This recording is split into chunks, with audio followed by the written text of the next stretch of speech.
તાપી જિલ્લાની વાલોડ તાલુકા પંચાયત કચેરીમાં પત્નીને સળગાવી શિક્ષક પતિએ પણ સળગી બાથ ભીડી। વાત એમ બની કે વ્યારાના છાપાવાડી ગામના શિક્ષક અમિત પટેલ અને વાલોડ તાલુકા પંચાયતમાં નોકરી કરતા મયુરિકાએ પ્રેમ લગ્ન કર્યા હતા। અમિત છેલ્લા ઘણા સમયથી પત્ની મયુરિકા પર અન્ય કોઈ સાથે સંબંધ હોવાનો વહેમ રાખી અને ઝઘડો કરતા, જેને લઈ શિક્ષક પતિ મંગળવારે સાંજના સમયે પ્લાસ્ટિકની બોટલમાં જ્વલનશીલ પ્રવાહી લાવી પત્ની પર છાંટ્યો અને આગચંપી કરી। ત્યારબાદ પતિએ પણ બાથ ભીડી। આ ઘટનામાં બંને લોકોના મૃત્યુ થયા છે। આ કેસમાં પોલીસે મૃતક પતિ સામે હત્યાનો ગુનો નોંધી તપાસ હાથ ધરી છે। વાલોડ તાલુકા પંચાયતની અંદર મનરેગા MIS ઓપરેટર તરીકે એક બેન કામ કરતા હતા।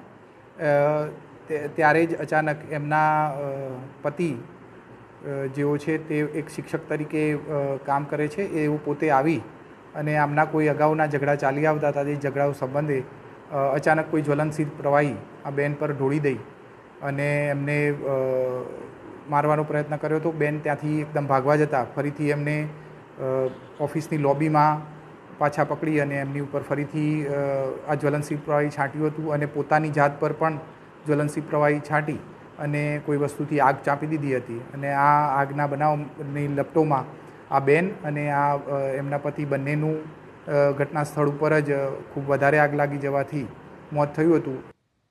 તાપી જિલ્લાની વાલોડ તાલુકા પંચાયત કચેરીમાં પત્નીને સળગાવી શિક્ષક પતિએ પણ સળગી બાથ ભીડી। વાત એમ બની કે વ્યારાના છાપાવાડી ગામના શિક્ષક અમિત પટેલ અને વાલોડ તાલુકા પંચાયતમાં નોકરી કરતા મયુરિકાએ પ્રેમ લગ્ન કર્યા હતા। અમિત છેલ્લા ઘણા સમયથી પત્ની મયુરિકા પર અન્ય કોઈ સાથે સંબંધ હોવાનો વહેમ રાખી અને ઝઘડો કરતા, જેને લઈ શિક્ષક પતિ મંગળવારે સાંજના સમયે પ્લાસ્ટિકની બોટલમાં જ્વલનશીલ પ્રવાહી લાવી પત્ની પર છાંટ્યો અને આગચંપી કરી। ત્યારબાદ પતિએ પણ બાથ ભીડી। આ ઘટનામાં બંને લોકોના મૃત્યુ થયા છે। આ કેસમાં પોલીસે મૃતક પતિ સામે હત્યાનો ગુનો નોંધી તપાસ હાથ ધરી છે। વાલોડ તાલુકા પંચાયતની અંદર મનરેગા MIS ઓપરેટર તરીકે એક બેન કામ કરતા હતા।